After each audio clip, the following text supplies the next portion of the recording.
everyone, welcome back to my channel. My name is Andrea, and in today's video I'd like to talk to you about Poor Folk by Fyodor Dostoyevsky. This is Dostoyevsky's first published work.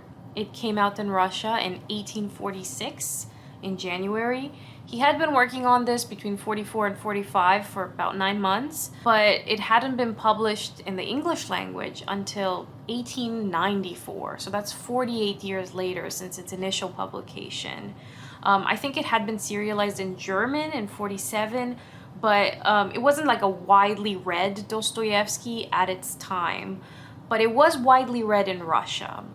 And the reason I want to talk about it is because I've read this before, and now I've come back to it, and I had a question going in.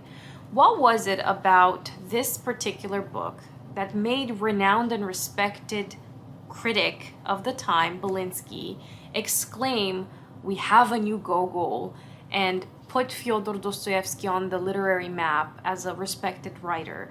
And I think this sentiment from Belinsky kind of kept Dostoyevsky going. I think when he went through his hardship in Siberia and all those other things that he experienced in his life, this kind of thought at the back of his head, knowing he's a respected figure in literary circles, but some sort of resilience in him in some way. And I think now it's kind of easy to look back, in hindsight, and see his entire corpus as the work of a genius, because we know about the brothers Karamazov, and we know about Crime and Punishment and all of the other great novels that followed.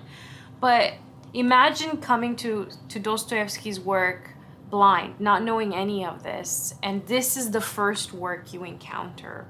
And this is a novella, it's very short, and it's an epistolary novella. There's correspondence between two people. We have 55 letters. I did some numbers, so I'm just gonna share them with you. So this is correspondence between two people over 175 days. We have 55 letters. The older gentleman's name is Makar Devyushkin, and he is 47. And the younger girl who writes him letters is Varvara Dobroselova, and she's kind of a teenager, I think, or early 20s maximum. But she's definitely giving teenager vibes. And also, when I saw illustrations of the two of them, Makar is portrayed kind of like this, whereas Varvara is much, much younger, almost childlike. And they have a very strange relationship. And the reason I broke down the numbers is I wanted to see, just numerically or visually, what their correspondence looks like in terms of not just power dynamics, but who is a little bit more invested in this friendship or relationship. Because when somebody sends, for example, like 1,000,000 texts and someone replies with one word, you can kind of tell what the relationship's like there. Now, this one's pretty evenly split. It does kind of look numerically that Devyushkin is a little bit more invested in this because he writes 31 letters, and sometimes he's a little bit more impulsive. He writes like 2 letters in one day, or he's the one to initiate contact after hanging out, or the very first letter in itself is from him. So he's kind of the initiator of this relationship and friendship. And Varvara sends 24 letters, and maybe towards the end she gets a bit more short and more abrupt with him. But she also has longer letters, and she invests more time in giving backstory, shares some excerpts from her diary and from her entire life leading up to that point. So in a weird way, the letters balance themselves out in terms of power dynamics, in terms of like who's more invested in this friendship or relationship. Now, is their relationship complicated? Yes. The whole time, I found myself asking, why are these two people writing to each other? Why is a 47-year-old man writing to this teenage girl? And what are they trying to get out of it? And there are so many layers to this novella. Now, from the beginning, you immediately think, okay, well, he's trying to take advantage of this girl. He's definitely invested in her in a sexual or in a relationship kind of way.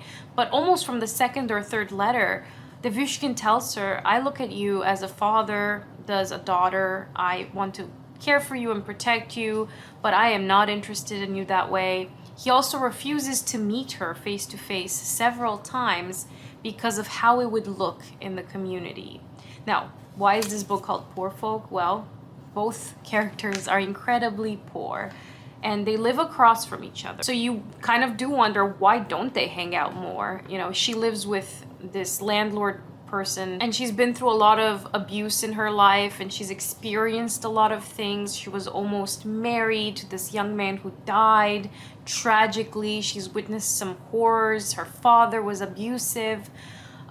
Her mother died when she was very young. There's so much that happens in this one girl's life, and she's still so young, and she tells us all of these things, and she's also incredibly poor. Whereas Devyushkin also lives in this apartment building across the street with multiple residents who are all very poor. We learned that he lives in this kind of nook on the side of the kitchen. So he doesn't even have his own room in that house. Throughout their correspondence, they do discuss money a lot. And some rubles go back and forth. Like, there are times when Devyushkin really wants to spoil her, to give her bonbons, to give her a gift or some money, to support her in some way so that they could like strengthen this weird dynamic of the relationship that they have. And then later he has to ask for some back. And sometimes she has to give him money. It's a very weird relationship, both in terms of age gap and finances. Maybe they couldn't even pursue a relationship if they wanted, but there are times when Devyushkin says, you know, if I had enough money, I want to move in together. So what we see here is this real lived experience of the lower class. And it's very painful to read because they have all of these aspirations that, you know, can't really happen because of their situation in life. So this is where literature comes in. Literature is the one thing that keeps these two kind of alive inside. It's what gives them drive and purpose, and it makes life sweet. All of the hardships that they encountered are made better by literature, and that's what they kind of discuss. That's the foundation of their relationship. So she begins by sending him the Tales of Belkin from Pushkin. And Devyushkin attaches himself to one particular story from Pushkin called The Stationmaster, where you have a father-daughter dynamic. And in that story, when the daughter does abandon the dad or has to leave, or he does wrong by her and something occurs where they have to separate, he realizes that he's failed his daughter, and she doesn't realize that because she's left him, he drank himself to death.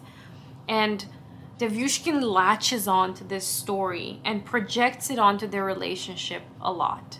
He almost romanticizes this story and their life, and he projects this character onto Varvara, and, you know, says, oh, if you ever leave me, like, I'll die. Like this story, he gets caught up in this melodrama of his reading of this story. And because she gave it to him, he thinks that she means something by it. That's a little bit more. He kind of lives in a little bit of a fantasy. Now, because he's a clerk, and because he's very poor, and even mentions at one point that one of his coats is very thin and it needs some patching up, Varvara says to him, you know, you kind of remind me of the clerk from Gogol's The Overcoat. That story had been published 4 years prior to this book coming out, and it was widely read and known.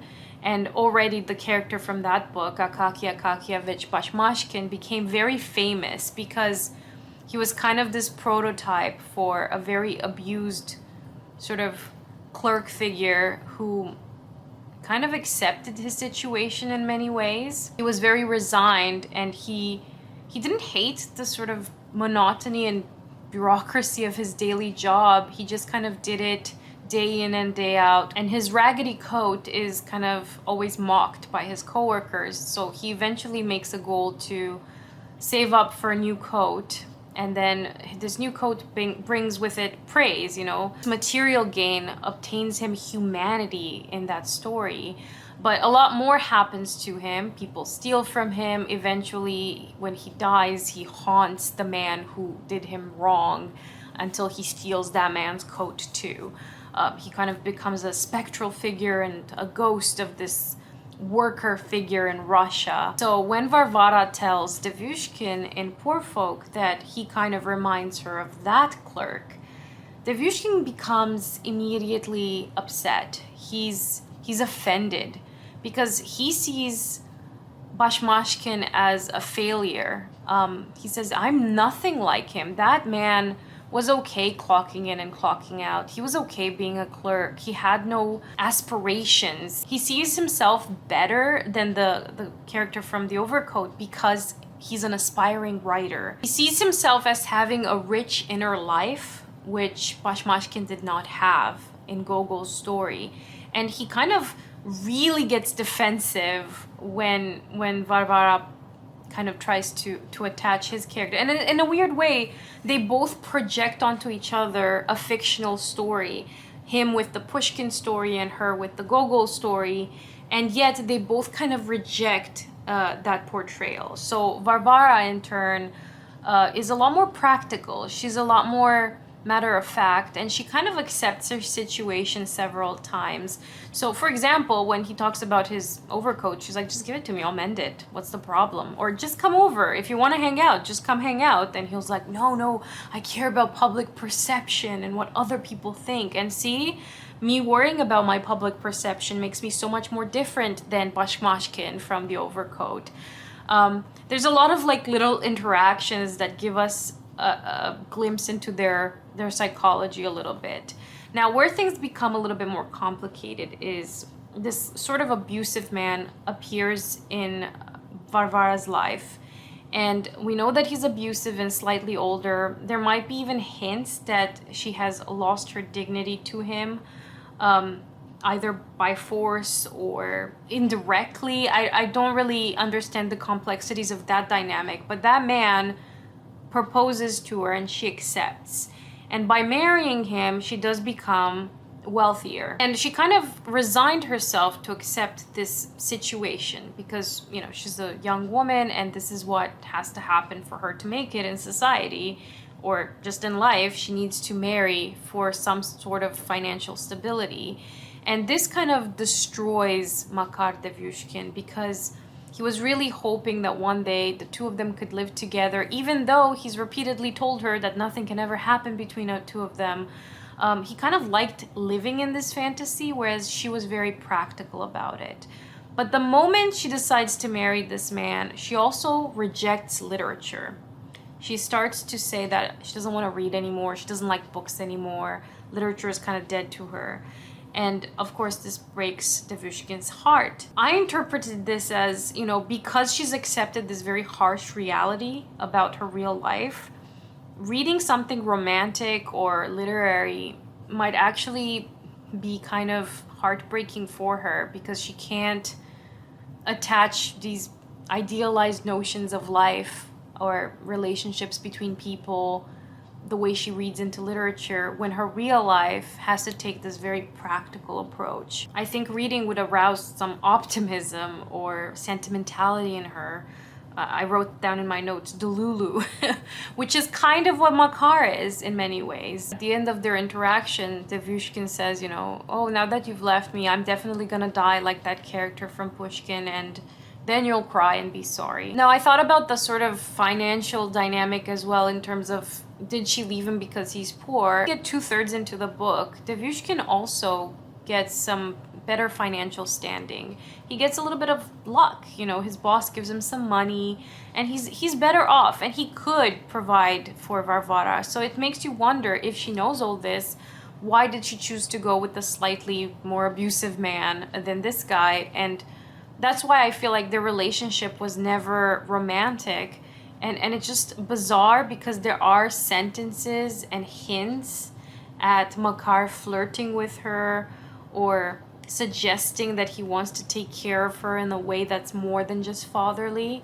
So there's a lot of close reading you can do in this book when it comes to the dynamics of their relationship. But ultimately, I do think that this is very much a, you know, lived experience of the lower class, human dignity under terrible conditions, the importance of literature and hope in a person's life when they've got nothing else going for them, when the system is oppressing them. Lastly, I do think the text becomes a lot richer and has more depth if you do try to read some of the works that are referenced in their letters, because they do live in this kind of delusional realm a little bit in their interactions with each other. It is what makes their life sweet, and it's what keeps this relationship as something they like to do after the work hours. Their correspondence keeps things going because of this layer of fiction on top of it.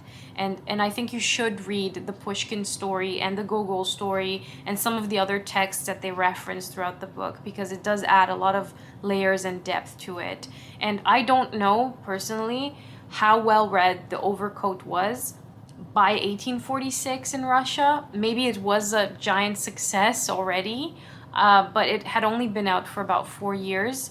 So I do wonder kind of the readership around both Poor Folk and some of the other stories and how people read it at the time. I do find that fascinating, but I wasn't able to find that information online. So anyway, if you have other things to add, or you just want to say anything about Poor Folk, I would really appreciate any kind of discussion down below. So thank you very much for watching, and I'll see you in a future video.